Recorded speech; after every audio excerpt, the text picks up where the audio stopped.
Quienes trabajamos en cuidados paliativos acompañamos el dolor y la despedida de muchos. Pero ¿qué ocurre cuando la llamada viene de tu propia casa y quien está en la cama te vio crecer? Hoy exploramos la compleja línea entre el saber profesional y el amor filial.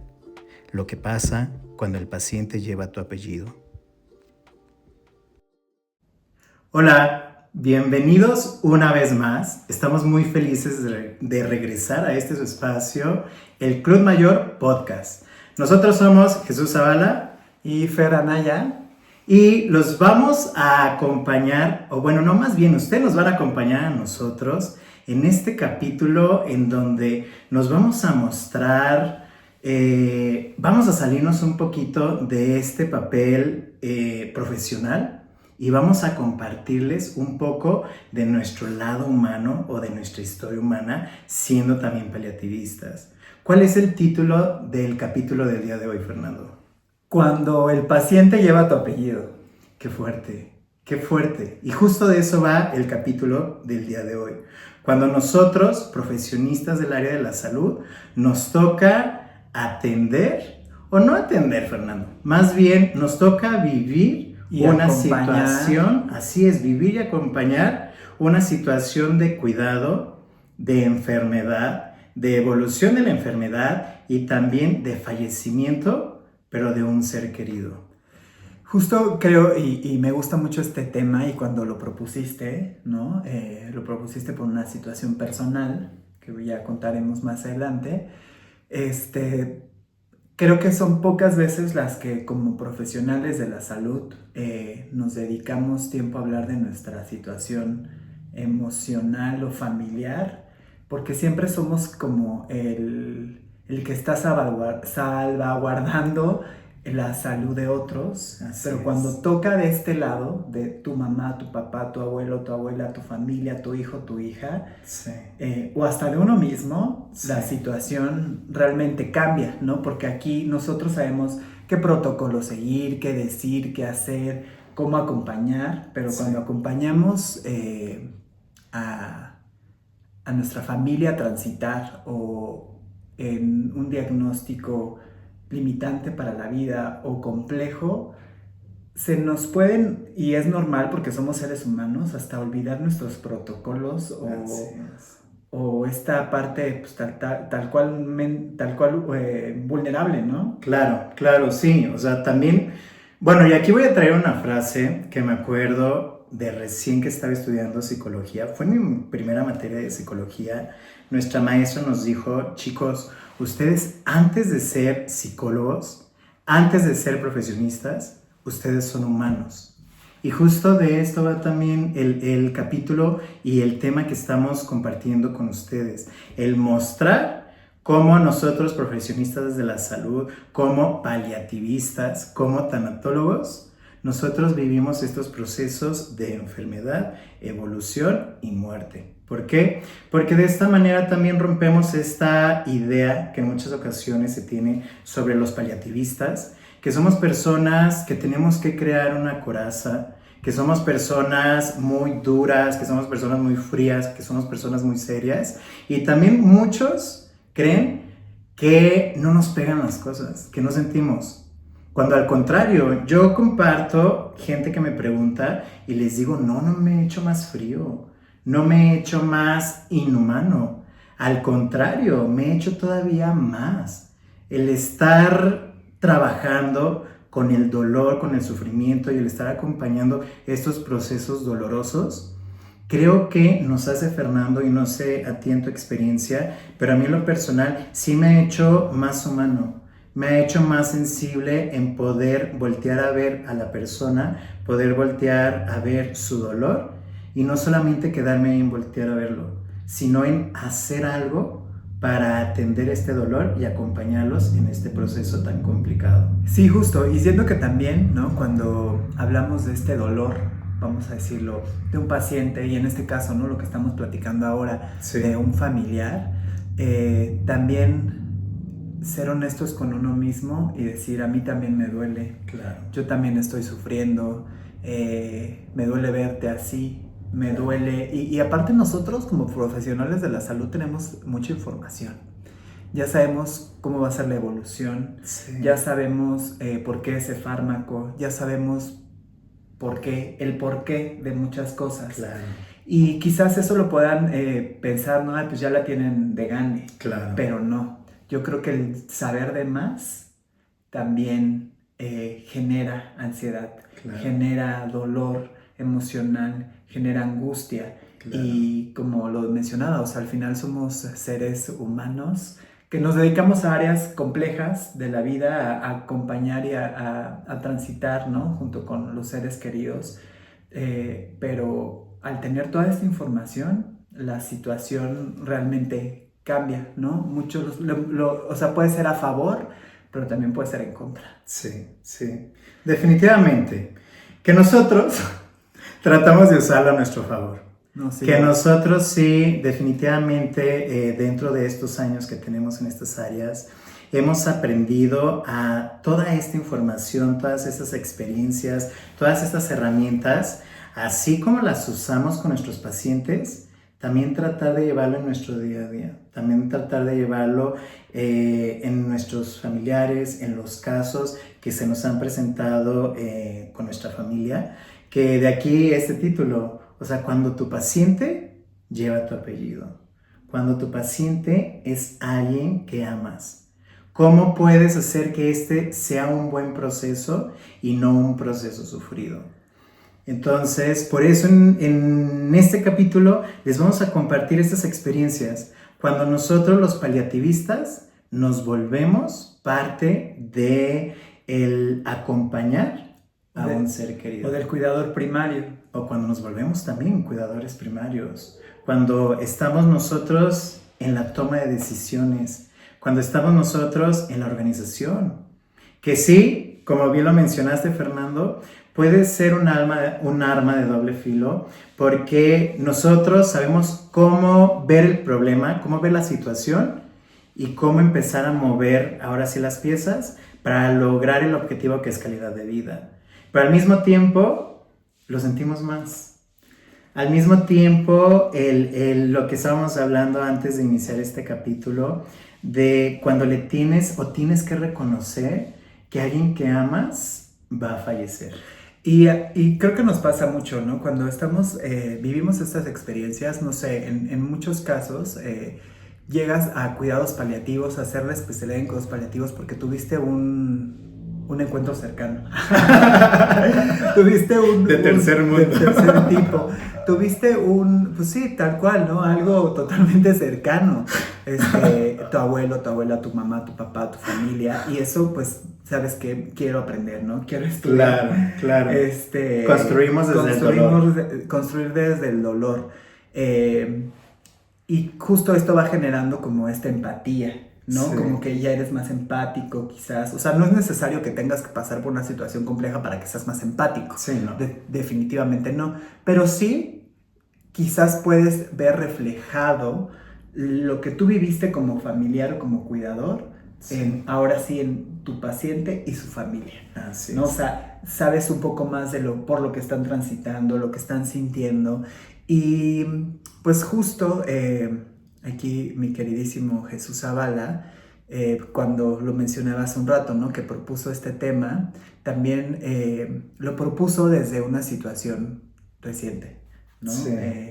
Con tu abuelita, que para mí también tuve la fortuna de conocerla, a Tichita, por ahí la podrán ver en nuestras redes, porque fue nuestra primer modelo, sí. Fashionista sí. en esto, y tuve la fortuna de tener este acercamiento con tu familia, que me lo permitiste, y con ella, ¿no? Que principalmente que platicamos increíble y demás. Pero pues nada, muchísimas gracias por proponer esto y pues platicarnos un poco de qué va.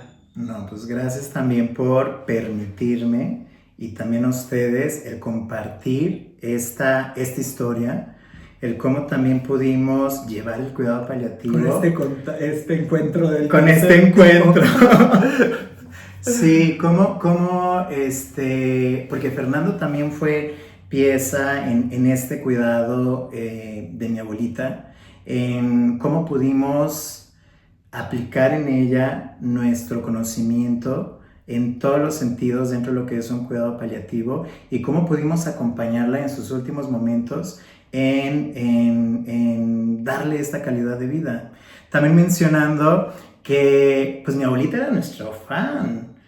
Con ella aplicamos cartas para abrir el diálogo, con ella hablamos mucho sobre temas de dignidad, de calidad de vida en últimos momentos, de toma de decisiones. O sea, Pichita fue Sí. nuestro, tal cual, o sea, era nuestro fundamento total en muchas cosas, o sea, muchas cosas que nosotros hemos hecho, como lo mencionas, como el planes de intervención Sí. o material didáctico, ella era nuestra, está bien, está mal, cámbienle aquí, cámbienle acá, Sí. o pues sí, ¿no? Tal cual, de acuerdo a su historia de vida y lo que ella nos contaba, íbamos guiando, ¿no? Hacia pues, muchas cosas que afortunadamente hemos estado haciendo y otras cosas que vienen que también tuvo la fortuna Tichita de echarnos ahí la mano. Claro, claro. Y como el proyecto que mencionaste, Fer, de darle un día a mi abuelita de proyectores, de llevarla a un set fotográfico,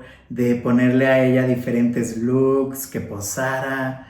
O sea, este proyecto de darles a las personas mayores un día fuera de serie, que disfruten y que todos los días son los protagonistas, pero que ese día se sientan aún más y sientan la belleza que no se termina con los años. Así el es. Poder mencionar y poder dignificar la belleza en todas las edades. Entonces, pues mi abuelita ahora sí que ha sido y seguirá siendo un referente para mí en lo personal, dentro de lo que es el amor a las personas mayores y de lo que es también un cuidado paliativo. Entonces, mi abuelita falleció en junio de este año, en pasados meses, pero desde el mes de diciembre, a mí me tocó ir a Guadalajara y platiqué con ella y dentro de sus estudios médicos, pues vimos que tenía ella una situación de salud que teníamos que operar, porque si no operaba, pues ahora sí que atentaba contra su vida. Entonces, dentro de el dejar que la persona tome su decisión, yo junto con sus hijos y parte de la familia y también, claro, estaba con el equipo médico, porque aquí cabe mencionar que el médico paliativista, el doctor Martín, fue clave, te mandamos saludos, Martín. Fue clave también para lograr los objetivos dentro de lo que es el cuidado paliativo. Entonces, ¿qué es lo primero que hacemos? El ofrecer esta herramienta. ¿Por qué? Porque cuando se nos da una noticia de tienes una situación que atenta a tu vida y simplemente te dejamos, ¿qué ocurre? Generamos incertidumbre, generamos miedo, generamos desconfianza. ¿Ahora qué? ¿Qué va a pasar? Es como le comento a muchos pacientes, es como cuando llega un psicólogo y te hace los test y te dice, muy bien, tienes ansiedad, muy bien, tienes depresión o tienes TDAH, ahorita que está muy de moda, y se retira. O sea, ¿de qué sirve? ¿Qué hago con todo Así esto? es. ¿no? ¿Qué hago con este abrume de situaciones que me están planteando? Así es. ¿Qué hago con mi diagnóstico? Y la idea no es esta, es, ok, este es el diagnóstico, esta es la situación, pero no estás solo. O sea, vemos personas que te podemos y te queremos acompañar en estos procesos. Entonces, eso es lo que también ocurre en cuidados paliativos. No es simplemente el hecho de decir, tienes este diagnóstico, tienes esta situación de salud y pues que te vaya bien. Vete a casita, que es lo que lamentablemente en muchos casos se hace. Así es. Entonces, en el caso de mi abuelita, afortunadamente pudimos armar un buen equipo en el que desde diciembre se le compartió a mi abuelita cómo estaba su situación, qué era lo que tenía que haber, todos los escenarios. Y siempre respetaron su autonomía, creo que eso era bien importante. ¿Qué es lo que quiere principalmente ella? Sí. Lo que quería ella y secundariamente la familia, ¿no? Claro. Afortunadamente creo que en este caso también tu abuelita cognitivamente estaba muy bien, ¿no? Ayudaba bastante en esta toma de decisiones y Yo siempre he dicho, y te lo digo todo el tiempo, que tu familia es lo máximo y que son tal cual mueganitos y entre todos se cuidan, pero cambiaron muchas cosas. Sí. Tú ya vives en Ciudad de México Sí, y tu familia está en Guadalajara. así es. Está en Guadalajara, tu abuelita estaba en Guadalajara y demás, entonces a mí me tocó ver tal cual, vivir muy de cerca esto, ¿no? Sí. De tú estando aquí, aunque fuiste demasiadas veces a Guadalajara y estuviste con ella y demás, el coordinar, el hablar, el hacer, el calmar, no solamente, yo creo que aquí, siendo muy honestos, tu abuelita al margen todo el tiempo, ¿no? Pero a tu mamá, a tus tías, a tus primas, o sea, también esto es realmente, siendo muy honestos, es lo que vivimos, no día a día, pero es algo que desgasta. Y aunque lo hagas con el amor y todo, Sí. se sufre, ¿no? Así Pues se sufre es. por la distancia. Y a mí me tocó pues ver de cerca, ahora verte como un cuidador primario, como un familiar y no como un psicólogo. Sí, Y sí, esto, pues esto fue muy fuerte, claro. siendo muy honesto. Porque yo corría con él. Ya le escribió, le mandaba audio y era de, oye, ahorita la situación está así, eso, o me siento mal, o sea, me siento saturado, quiero correr a Guadalajara, no sé qué hacer, porque aparte en este proceso, o sea, se sumaron varios situaciones familiares en donde tenías que escoger, en donde, híjole, eran un tomar de decisiones que era un pensar, un analizar y un accionar, pero de un día a otro. Porque al final de eso también va un cuidado paliativo. Cuando hablamos de un paciente paliativo no hablamos de un paciente estable, aunque tengamos en mente que el final está próximo. Sí, pero vienen muchas cosas. Así es, para arriba, para abajo, días muy buenos, Una montaña días rusa. muy malos, días en donde hay un síntoma diferente, se trata el síntoma, pero de pronto ya ocurren dos más. O sea, es un reto, pero que al final, con las personas, con el equipo y con la información adecuada, podemos vivirlo dentro de lo orgánico y de lo sano y no llegar al sufrimiento. ¿Por qué? Porque también, como lo hemos platicado, esos procesos son dolorosos. El dolor no lo podemos evitar, pero el sufrimiento sí. Entonces, algo que sí fue clave fue el que, como bien mencionamos, pudimos organizarnos, pudimos también seguir las indicaciones de mi abuelita. En diciembre se le dijo, abuelita, esos son los escenarios, ¿qué quiere usted? Y me dijo, yo me quiero quedar en casa. Yo no quiero hospitalización, yo no quiero saber de cirugías, yo quiero estar en mi casa y como pueda estar. Entonces, en ese momento fue, Martín, aplicamos cuidados paliativos. Iniciamos con protocolo de cuidados paliativos, en donde vimos cuál es el tratamiento que mi abuelita necesita para estar en paz en casa. Y también Martín, siendo muy honesto con toda la familia y también con mi abuelita, el decir, esa situación sí es de vida o muerte. Si no, si tu abuelita tiene la cirugía, en algún momento esto va a terminar con su vida. Entonces, aquí es en donde empiezan los familiares. No es que sí hay que llevar la cirugía, es que hay que persuadirles que sí lo haga y demás. Para eso cabe mencionar, mi abuelita, una mujer con muchos años ya con cáncer de piel, pero también un cáncer cuidado, un cáncer en donde mi abuelita era muy funcional. Mi abuelita también, como mencionó Fernando, cognitivamente estable, cognitivamente bien. Ya tenía también como dolencia en alguna de sus extremidades, se había caído no sé cuántas veces, y era una mujer de 93 años, o sea, mi abuelita tenía 93 años, entonces, viendo toda la situación y la realidad de mi abuelita, fue ok, la familia quiere que sí se opere, la familia quiere, y como yo creo, como muchas personas cuando tenemos un ser querido, queremos que nuestros seres queridos vivan 1000 años y queremos que vivan lo más que puedan. Pero aquí también la clave es queremos que vivan, pero con calidad de vida. Queremos que vivan, pero de eso va el sufrimiento, Así el dolor es. físico, como nosotros hablamos. O sea, no solamente nos enfocamos en cuidados paliativos en el dolor físico, ¿no? Trabajamos un dolor total físico, emocional, social, espiritual. Sí, Y nosotros a veces lo enfocamos a solamente lo físico, pero no vemos que hay más allá del dolor claro, físico. claro. Ahora con todo esto que nos estás compartiendo, a mí me gustaría saber Sí. solamente cuáles eran estas emociones o sentimientos que tú viviste durante este proceso de tu abuelita. Fueron muchas y fueron variadas. Y cambiantes. Y cambiantes también de un día a otro. Yo creo que el primerito fue el hecho de la incertidumbre y también de el deseo de querer estar en Guadalajara, pero tener que estar en Ciudad de México. Yo como se lo platiqué ya a Fernando y también a gente muy cercana, yo en diciembre, cuando fui para iniciar como este proceso de cuidados paliativos con mi abuelita, yo en ese momento yo me despedí de ella.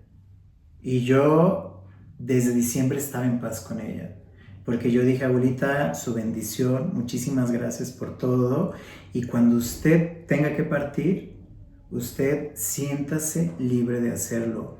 Porque también voy a mencionar esto, yo era uno de los nietos favoritos de mi abuelita.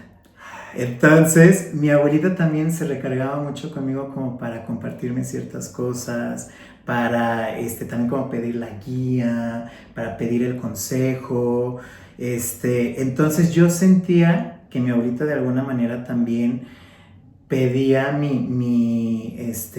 intervención. mi intervención y también de alguna manera mi permiso. Tu permiso. Ajá. Sí, que también lo vemos en muchos pacientes. Ellos necesitan el permiso de sus seres queridos para morir. ¿Qué más sentías? Sí, entonces yo sentía como miedo de cómo la familia iba a vivir este proceso, principalmente mi mamá. Miedo, incertidumbre. Angustia, sí, tristeza, angustia, también en ocasiones coraje, sí. También por el accionar, por el no accionar, por las tomas de decisiones. Sí, yo creo que estas fueron como de las principales emociones que estuvieron presentes y también en ocasiones paz. También dentro de todo este caos, cuando veíamos que logramos organizarnos, también era tranquilidad y era paz dentro de esto que se estaba moviendo. Confirmo lo del nieto favorito. Yo tuve la fortuna de ver a tu abuelita, yo creo que no sé si fue un mes antes de que ella falleciera o menos. Sí. No sé, yo la vi en marzo. No. Sí, no, fue más. Fue un poquito más. Y yo también lo sentí como justo esto de, pues, me despedí de ella y demás. Y cuando la situación se puso un poco más compleja, sí. Recuerdo mucho, estábamos creo que en mi depa, sí. Y te dije, creo que ya es momento de que ahora sí te vayas, ¿no? A Guadalajara, sí. Y que la acompañes.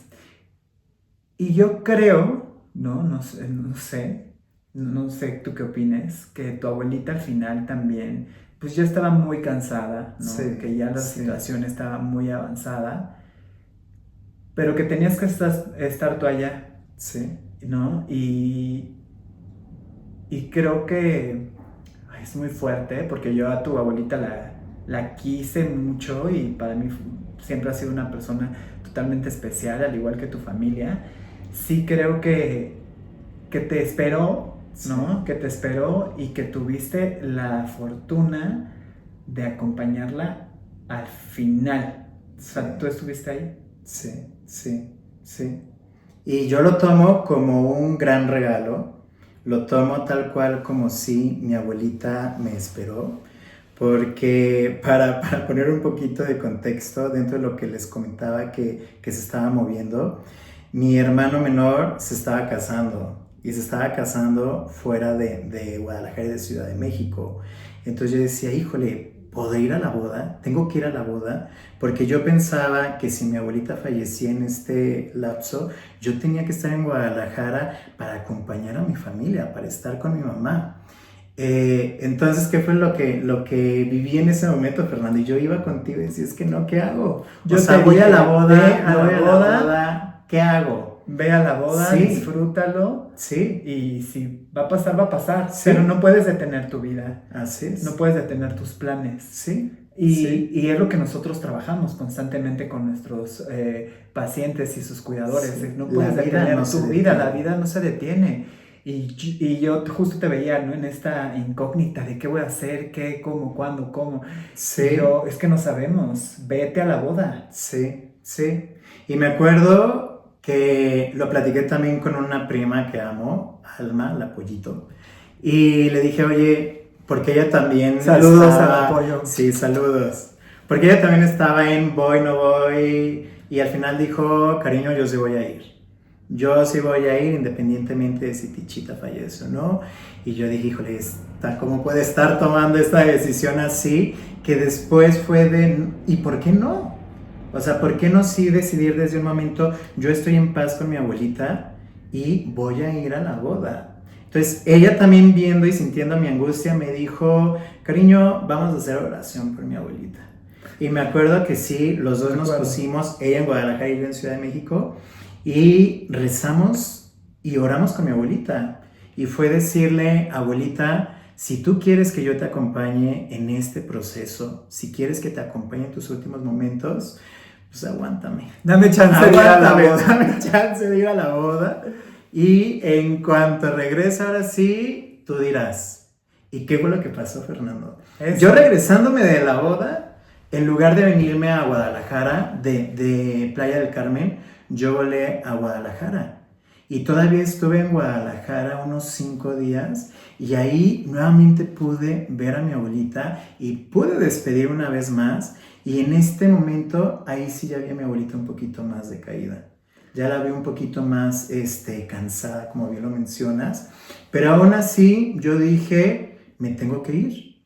O sea, me tengo que ir, me tengo que regresar a Ciudad de México, pero ya un poquito más tranquilo por todo lo que se había trabajado. Y también aquí cabe mencionar que pieza clave también fue mi prima Marta, porque ella ahora sí que dejó su vida y decidió irse a vivir con mi abuelita para ella cuidarla 24/7. Entonces, ella también, saludos también para ti, Marta, y un agradecimiento muy especial por esos cuidadores primarios que deciden dejar sus actividades para dedicarse al cuidado de un familiar, de un ser querido. Entonces, de ahí, ¿qué sucedió? Yo me regreso a Ciudad de México, pero ya con la idea de Fernando, vi a mi abuelita ya más decaída. La vi más cansada, ya tiene más síntomas, sí, te sigue platicando, pero ya en ocasiones se desconecta, se va, ya la veo muy cansada. Y en eso, ¿qué pasó?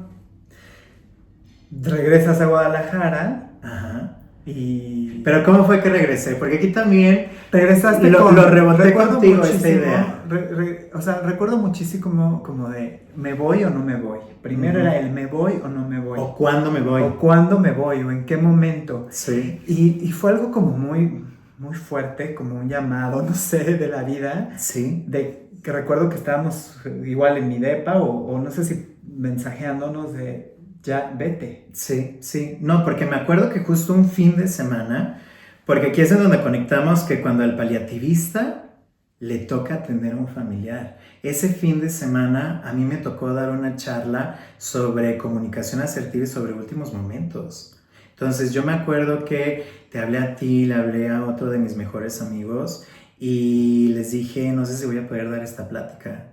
No sé, porque yo me veía en el escenario. Diciéndoselo a tu abuelita. Sí, o sea, compartiendo esta información, pero yo veía como a mi abuelita ahí y sí en algún momento lo pensé y dije, no voy a poder dar esta plática en este momento. Pero fue si tú estás ahí y tienes esta información, es porque también estas personas necesitan escuchar esto. Porque en algún momento también van a tener algún familiar, van a tener algún paciente que va a presentar esta misma situación y se van a acordar de lo que tú les compartiste de esta información y van a poder acompañar a alguien desde el punto humano en este proceso. Entonces yo venía de dar este tema y justo fue un domingo, mi prima Marta, que es quien estaba cuidando a mi abuelita, me marca y me contó una situación complicada que estaba pasando en ese momento, y fue cuando yo entré más en angustia y le dije a Fernando, te llamé, porque sí, colgando con mi prima, le marqué a Fernando y le dije, está pasando esta situación, ¿qué hago? Yo, vete. Y fue él, vete, o sea, vete. Entonces, en ese momento, boleto de avión, y unos minutos, horas después, ya estaba volando hacia Guadalajara. Llegué a Guadalajara un domingo en la noche, llegué directo a casa de mi abuelita, que me acuerdo que fue el primer tormentón de esta temporada en Guadalajara. Las calles inundadas, un caos, pero yo llegué a ver a mi abuelita. Y cuando llegué a ver a mi abuelita, ella estaba en cama, ella todavía hablaba, ella todavía podías compartir, pero ella ya no se levantaba de su cama, ya interactuaba muy poquito. Entonces cuando yo llegué dije, sí, ya efectivamente estamos viviendo el final de esta historia. ¿Y qué fue lo que hicimos? Nuevamente ver la situación, cómo estaba la familia, cómo estaba mi abuelita, cuáles eran sus necesidades, y en ese momento sí fue organizarnos todavía más dentro de acompañar a mi abuelita en este proceso. Porque cabe mencionar que mi familia materna principalmente, quien falleció fue la mamá de mi mamá, ellos sufren las pérdidas. Ellos ven la muerte como un perder, como un final, como un no podemos nosotros llegar a esto, como una derrota. Entonces por eso el pensar que la matriarca, pensar que este papel tan importante en la familia estaba llegando a su final, no podíamos, por todo lo que se iba a mover. Entonces aquí es en donde entra Jesús modo psicólogo paliativista, y empezamos a trabajar esto, a trabajar la despedida desde sus hijos, sus nietos, desde ella misma, poder agradecer y poder despedirse de todo esto terrenal. Y me acuerdo que durante esta semana, pues ya sumándome yo a la ecuación física, nos empezamos a organizar desde quién se va a quedar a cuidar a mi abuelita estos días, tanto en el día como en la noche, quién va a estar más presente, cómo la vamos a acompañar, porque ahora sí era ya una persona encamada 24/7 y de estar atendiendo sus necesidades. Me acuerdo que sí, también durante esta semana yo estuve en comunicación con médicos, con Fernando, o sea, con todo el mundo, porque sí entraba la angustia, y el bloqueo, la tristeza y el bloqueo. Y yo te decía, es que ya lo sé, pero como es normal bloquearte. Sí. O sea, estás ante tu abuelita, ¿no? Sí. Estás ante una persona que importante. Me vio desde bebé, me cargó, que compartí muchísimas cosas, que había un amor profundo. Entonces sí es complicado el decir, se está muriendo alguien que amas. Y yo me acuerdo, es que es normal que te bloquees. Sí. ¿No? Pero para eso estamos los que te hacemos el soporte, ¿no? Así es. Y las redes de apoyo. Tan importantes. Esos son súper importantes, empezar a crear nuestras redes de apoyo. Y pues después ya vino un día más difícil. Sí. En mi mente estaba llegué a abuelita, aquí estoy. Porque dentro el día que yo llegué a Guadalajara, ella estaba adormilada, y en eso mi prima Marta se le acerca, ella se adelantó y le dijo, ay Tichita, ¿cómo mueves tú a la gente y cómo mueves las cosas? Mira quién vino desde Ciudad de México. Y me acuerdo que mi abuelita nada más se volteó de lado, abrió los ojos y me dijo, ella me decía Chuyín. Entonces me dijo, ay mi Chuyín, aquí estás. Y yo nada más la abracé y le dije, sí abuelita, aquí estoy y aquí voy a estar con usted. Entonces procuré esa semana estar más presente ahí en casa de ella, estar todavía apoyando más en el cuidado, y justo una noche dije, sí me voy a quedar yo. Me voy a quedar yo a cuidar a mi abuelita, me voy a quedar aquí en esta casa, que también al principio el hacerme la idea fue un reto, porque mi abuelita era una mujer muy católica. Y dentro de su catolicismo, ella tenía muchas imágenes. Su parte de arriba, la casa de la planta alta, llena de imágenes. Tenía vírgenes, tenía ángeles, crucifijos, o sea, un montón de imágenes que para donde tú voltearas te sentías observado. Eran cámaras. Las cámaras de Dios ahí vigilándote. Entonces, el pensar estar en un espacio así como con tantos ojos y todo oscuro, era como un escenario que yo decía, ay, qué miedo, pero estás haciendo esto por tu abuelita.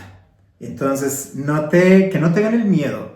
O sea, enfócate en por qué estás aquí. Claro. Porque estás acompañando a una mujer que amas en estos últimos momentos, la estás acompañando en su transmutar. Entonces al final dije, sí me voy a quedar. Para esto mi abuelita también, dentro de lo que pudimos platicar con ella, y también desde hace muchos años, desde que ella supo lo de su cáncer de piel, pues mi abuelita veía el final. O sea, porque malamente a una persona le dices cáncer, ¿y con qué lo relaciona? Con muerte. Entonces mi abuelita ya nos había dado indicaciones. Cuando yo fallezca, esta ropa, pon la sábana blanca, le hablan al sacerdote y muchas cosas. Entonces yo dije, abuelita, esto lo voy a hacer por usted. Y dentro también de sus indicaciones, mi abuelita era mucho de prender el cirio. Entonces todo apagado, y el cirio prendido. Y dentro de la luz del cirio se veían ahí cómo se reflejaban las caras. Aparte, un altar en una esquina con mis familiares, mis tíos, mis abuelitos que ya habían fallecido. Mi abuelita también ahí los tenía en un espacio muy, muy especial. Entonces la luz del cirio y viendo cómo se reflejaban las luces, las caras, yo decía, ay no, por favor, no me vayan a asustar. Si quieren acompañar a mi abuelita, háganlo, pero a mí no me vengan a asustar, por favor. Yo felizmente los recuerdo y listo. Entonces, esa noche dije, Jesús, no, o sea, hoy vienes a acompañar a tu abuelita. ¿Qué fue lo que hice en este día, o en esta noche más bien? Empecé a hacer oración con mi abuelita, empecé a platicar con ella y empecé a ponerle música. Empecé a esta noche a prepararla de alguna manera sin ser consciente que era su final, que ese era su último día. El acompañar, ¿no? O sea, simplemente el acompañar y con esas pequeñas acciones de voy a poner música, yo mismo me voy a relajar, ¿sí? No pasa nada. Sí. Y bueno, ¿sí? ¿y después qué pasó? Y de verdad, o sea, como que el cambiar el chip, el mindset de no estás aquí por ti, estás aquí por ella y la vas a acompañar en este proceso, y como ahorita lo compartimos, el hacer cosas que yo sé que a ella le gustan y le generan paz. Porque yo no estaba rezando tanto para mí, yo estaba rezando para ella, porque yo sé que mi abuelita era una mujer muy católica, y yo sabía que esto le daba paz. El ponerle también música que yo sabía que iban a tranquilizar y a calmar a mi abuelita. Pues esta noche se me pasó de volada. Yo veía, porque teníamos también una ventana abierta, y veía cómo salió la luna. Y fue una luna muy grande, muy luminosa, muy hermosa. De pronto en la noche, un colibrí se paró también ahí a un punto en donde yo podía verlo. Y en eso, o sea, un colibrí en la madrugada. Y también cómo mi vista me permitió verlo desde el reflejo de la luz. En eso volteo yo a ver el reloj que tenía mi abuelita y veo las 4 de la mañana. Y en ese momento dije, abuelito, hoy vas a fallecer.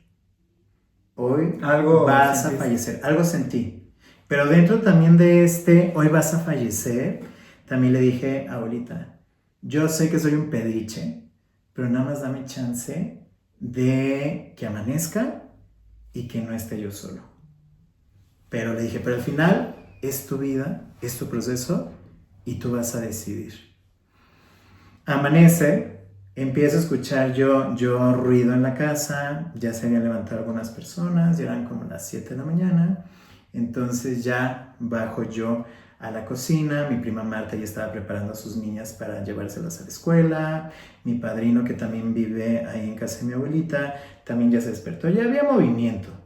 Entonces yo dije, pues ya terminó mi turno, por así decirlo, y le dije a Marta, yo tengo pacientes Entonces yo creo que sí me da oportunidad de irme a mi casa, bañarme para alcanzar a ver a mis pacientes. Y me dijo Marta, sí, me parece bien, nada más, oye, ¿no tienes chance de que acompañes a mi padrino a llevar a mis niñas a la escuela? Y yo, sí, sin ningún problema, llevamos a las niñas a la escuela, mi padrino pasa por desayuno para que también aprovechamos y desayunáramos los tres. Llego a casa de mi abuelita, mi padrino y yo llegamos, y Marta me dice, Jesús, mi abuelita se acaba de hacer del baño, ayúdame. Entonces le digo, sí, claro que sí, subimos, y para mí también como paliativista yo sabía que esta ya era una señal de últimos momentos. Yo dije, sí, mi abuelita ya se está despidiendo. Pero aprovechamos Marta y yo y limpiamos a mi abuelita. Y la limpiamos con este amor de como ella nos limpiaba seguramente cuando éramos niños. Sí, y justo también como que yo siento que en tu mente pasaba es, la estoy preparando para que se vaya limpia. Así es, ¿no? así es. Porque ¿cómo era mi abuelita? Pulcra, prendidísima. Sí. No, wow, Tichita. Por eso sí. Nuestra modelo especial. Sí, sí. Entonces yo sabía, así como Fernando lo mencionó, mi abuelita era, lo más. O sea, verse muy bien y muy arreglada. Entonces era como el irla preparando para esta despedida, para este transmutar. Entonces por eso aprovechamos Marta y yo, y me acuerdo que aprovechamos y hasta la bañamos. Le cambiamos su ropa, la acomodamos en cama, y ahora sí fue el hay que bajarnos a desayunar. Estábamos platicando Marta y yo, cuando en eso mi padrino baja y me dice, Jesús, sube, tu abuelita está mal, tu abuelita se está moviendo. Subo y veo cómo mi abuelita empieza con disnea, pero en ese momento tú dices, es disnea, o sea, eres paliativista, sabes cómo trabajar la disnea, pero el ver que tu abuelita, o sea, después de verla acostada, recién bañada, verla bien, empieza con la disnea, es cuando dices, viene como el bloqueo. Sí, pues normal, ser humano, sí, y es su sangre, pues. Así es, viene el bloqueo y empiezas como a desesperarte, pero de pronto fue Jesús, no, tú sabes de esto. ¿Qué hice? Agarro el número y le marco al paliativista, al doctor Martín. Y yo muy tranquilo, oye Martín, ¿estás ocupado? Y ya me dice, ¿qué pasó? Yo, es que mi abuelita está presentando disnea.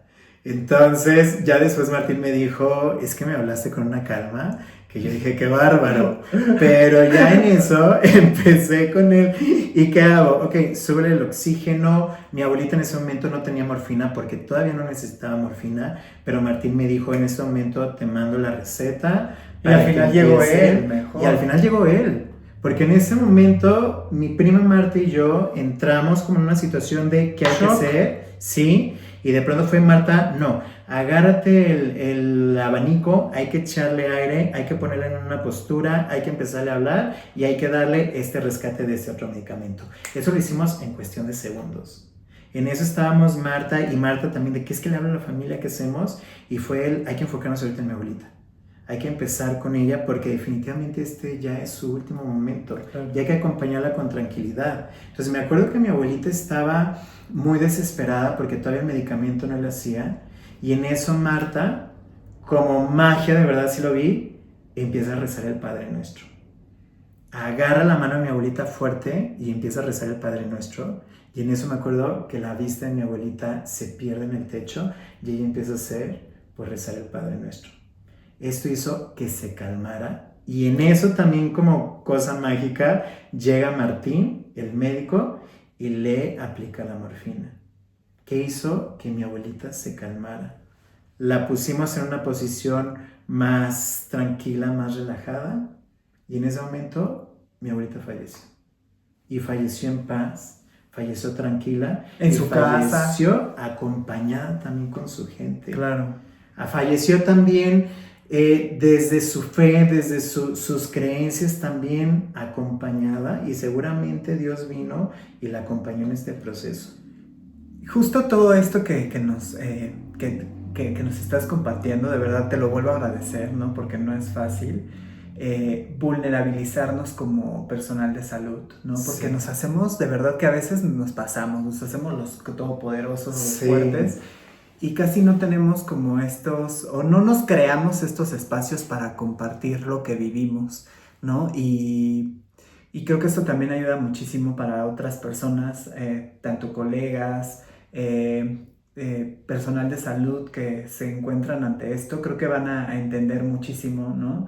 Del que nos hacemos los superhéroes, pero también somos vulnerables Así es. ante la pérdida, El dolor. ante el dolor. Así es. Este, Sí. Y también es una invitación, o sea, al contar estas historias, de nuevamente mencionar el poder del cuidado paliativo. sí, Porque tal definitivamente el que mi abuelita haya vivido este proceso desde un cuidado paliativo y desde el acompañamiento interdisciplinario hizo que ella viviera este proceso con calidad de vida, y también nosotros. Que no fuera un proceso tan doloroso o sufrido para nosotros, los dolientes o los acompañantes. Y creo que es importante también mencionar, ¿no? La importancia de los cuidados paliativos, la importancia de prepararte profesionalmente en esta área, ¿no? Y también decir, creo que esta área sí es para mí. Sí. Y justo, ¿no? Entre el contacto, la palabra,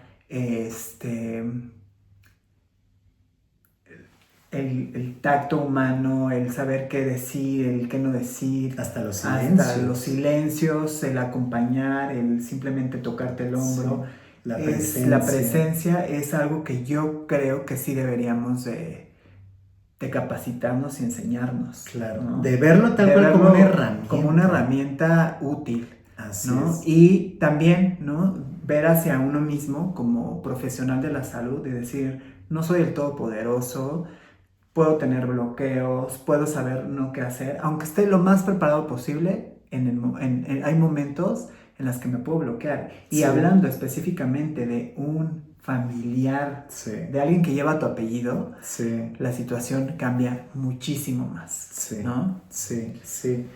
No, pues muchas gracias por permitirme compartirles mi historia, la historia de Tichita, de mi abuelita, y esperando que si la llegan a escuchar o nos llegan a ver, puedan ver las virtudes, las ventajas de un cuidado paliativo, y de saber que se están viviendo un proceso como este que vivimos nosotros, el ver que sí hay esperanza y que hay mucho que hacer y que no son procesos que tienen que vivir solos. Siempre va a haber alguien que nos va a acompañar en estos procesos.